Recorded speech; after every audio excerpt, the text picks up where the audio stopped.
The age of automation. We are about to enter an age of unseen prosperity. For years, we have been seeing the prices of high technology decrease incredibly rapidly, with an item reducing to a third of its price within a few short years. Even to the extent that smartphones and tablets are available to many people, even in developing nations. We've already seen computers replace many jobs. Naturally, mechanical thinking tasks such as human computers were the first to go. Yet with the age of automation, the age of artificially intelligent robots, the same gains that have been realized in the technology sector are going to be realized in every other sector, either directly or indirectly.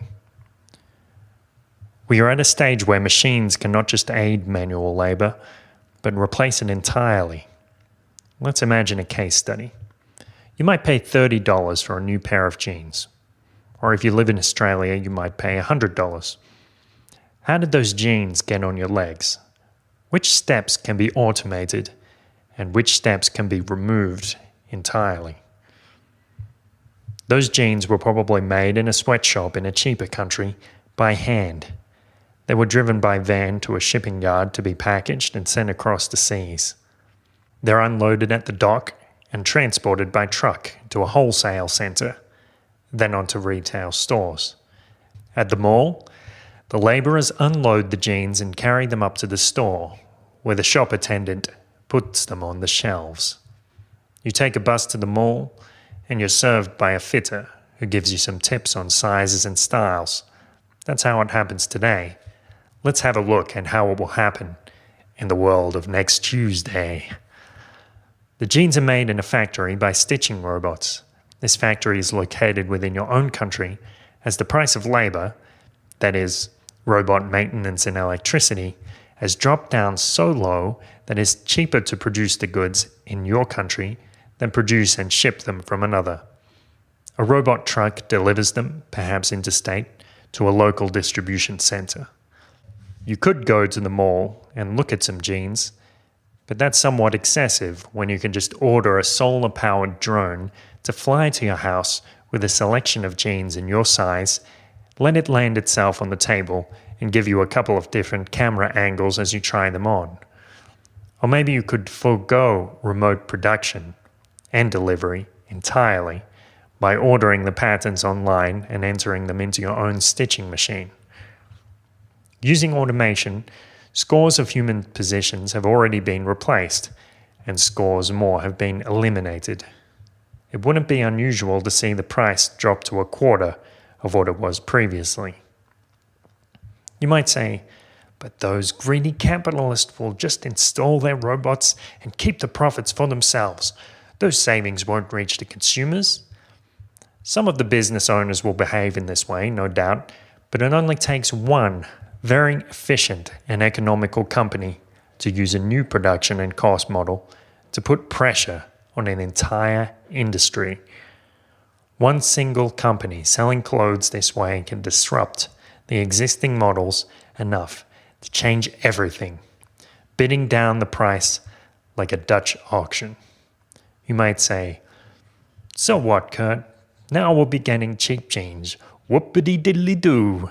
The point is this.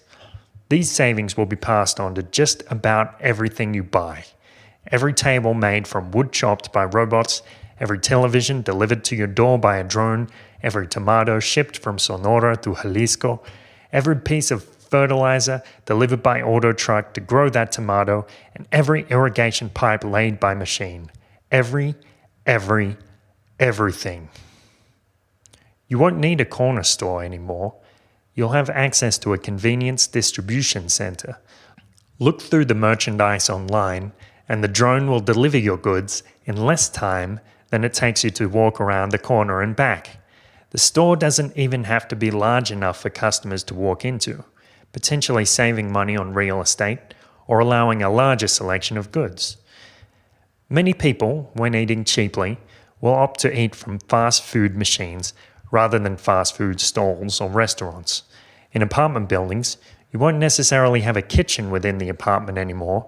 You will simply look through a list of thousands of recipes, Order an omelette from the building's central kitchen, and the robots will prepare it and deliver it for you using eggs sent directly from a farm that morning by drone.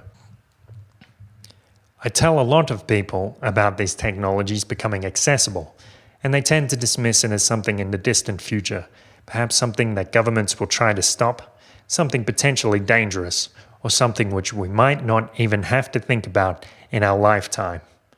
But this is not science fiction or something distant. This is already happening. Google's autonomous vehicle is already on the roads, along with autonomous trucks. Baxter the robot is already in factories. This is real change that's already occurring. In 5 years, these technologies could have a dominant role in many economies.